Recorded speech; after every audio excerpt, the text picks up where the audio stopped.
আলাইকুম এভরিওয়ান, আপনারা সবাই কেমন আছেন? আশা করি যে যেখানে আছেন অনেক ভালো আছেন। এখানে দেখেন আমি আলু আর 3টে ডিম নিয়ে নিছি। নিয়ে এখানে আমি ডিমগুলো ভালোভাবে তেলে ভেজে নেব।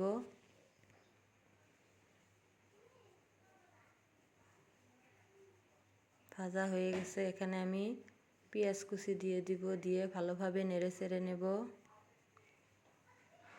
ভাজা হয়ে গেছে। এখানে আমি আলুগুলো দিয়ে ভালোভাবে নেড়ে চেড়ে নেব। এখানে আমি হলুদের গুঁড়ো, মরিচের গুঁড়ো, জিরার গুঁড়ো, লবণ সব দিয়ে আমি ভালোভাবে নেড়ে চেড়ে নেব।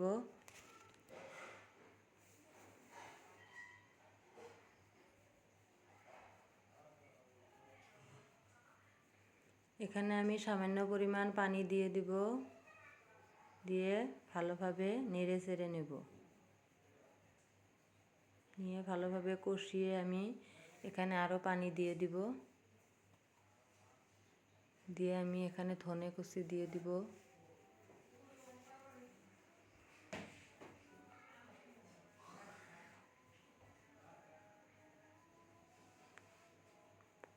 ভাজা রাখা ডিমগুলো এখানে দিয়ে দিব, দিয়ে ভালোভাবে নেড়ে চেড়ে নিয়ে আমি নামিয়ে নেব। দেখুন, খোদা হাফেজ।